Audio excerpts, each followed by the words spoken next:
রাজশাহী বিশ্ববিদ্যালয়ে ছাত্র সংসদ নির্বাচন ঘিরে উৎসবমুখর পরিবেশ ধীরে ধীরে অনিশ্চয়তার দিকে মোড় নিচ্ছে।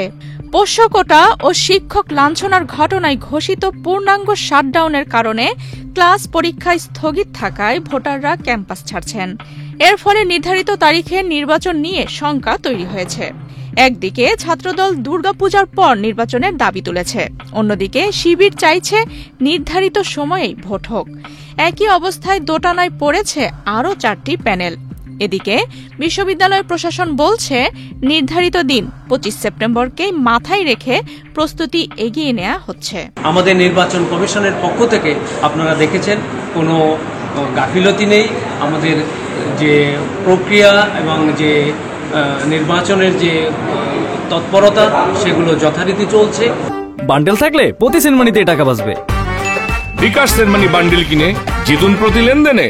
গত 20 সেপ্টেম্বর পোষ্য কোটাকে কেন্দ্র করে শিক্ষক শিক্ষার্থীদের মধ্যে সংঘর্ষ হয়। এতে বিশ্ববিদ্যালয়ের উপাচার্য অধ্যাপক ড মাইন উদ্দিন লাঞ্ছিত হন বলে অভিযোগ ওঠে। ঘটনাটির প্রতিবাদে শিক্ষক কর্মকর্তা ও কর্মচারীরা পূর্ণাঙ্গ শাটডাউন ঘোষণা করেন। অভিযুক্তদের শাস্তি নিশ্চিত না হওয়া পর্যন্ত আন্দোলন চালিয়ে যাওয়ার ঘোষণা দেন তারা। এরই প্রভাবে একদিকে পাঠদান ও পরীক্ষা বন্ধ, অন্যদিকে ভোটাররা ক্যাম্পাস ছাড়ছেন। ফলে নির্বাচন ঘিরে অনিশ্চয়তা গভীর হচ্ছে।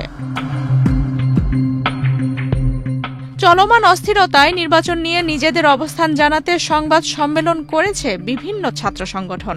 কেন্দ্রীয় ছাত্রদলের সাংগঠনিক সম্পাদক আমানুল্লাহ আমান বলেন, গত 48 ঘণ্টা আগেও রাকসু নির্বাচন নিয়ে যে উৎসবমুখর পরিবেশ ছিল তা এখন আর নেই। অনেক ভোটারই বাসায় চলে গেছেন। এ অবস্থায় অংশগ্রহণমূলক নির্বাচন সম্ভব নয়।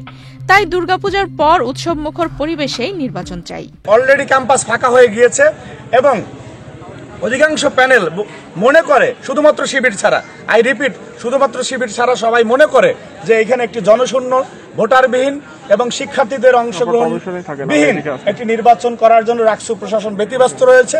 তখন আমাদের ভিপি বলেছে যে না, এটি পূজার পরে হলে সকলের অংশগ্রহণের মধ্য দিয়ে এবং সকল শিক্ষার্থীরা অংশগ্রহণ করবে, একটি উৎসবমুখর নির্বাচন হবে। তার সেই বক্তব্যটিকে একটি বাজে ভাবে উপস্থাপন করার চেষ্টা করা হচ্ছে যে না, ছাত্রদল নির্বাচন পেছাতে চায়।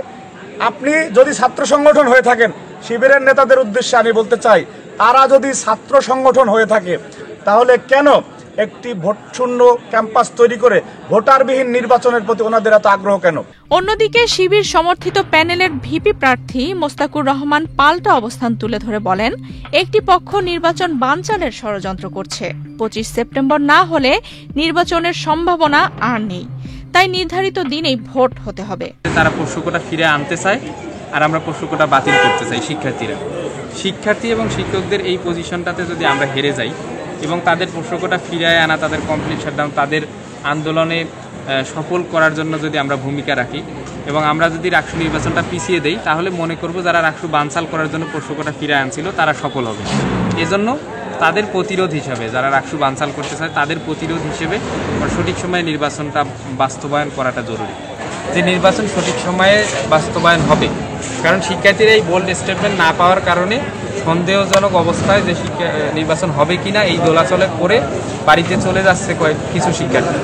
তো নির্বাচন কমিশন আমাদেরকে বলেছে, ওখানে 2-1টা মিডিয়া ছিল, যে হ্যাঁ, নির্বাচন সঠিক সময়ে বাস্তবায়ন করার ব্যাপারে আমরা গতকালকেও স্টেটমেন্ট দিয়েছি, আজকের পরিবেশেও এই অবস্থায় আমরা স্টেটমেন্ট দিচ্ছি যে সঠিক সময়ে নির্বাচন আমরা বাস্তবায়ন করার ব্যাপারে এখনো তৎপর।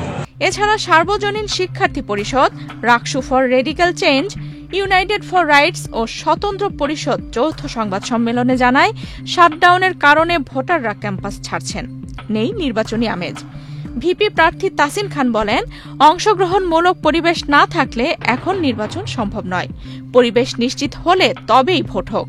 এদিকে সকালে মানববন্ধনে শিক্ষকরা হামলাকারীদের স্থায়ী বহিষ্কার দাবি করে বলেন, শিক্ষক লাঞ্ছনার বিচার না হওয়া পর্যন্ত শাটডাউন চলমান থাকবে। আফসানা রিপা, বাংলাদেশ প্রতিদিন।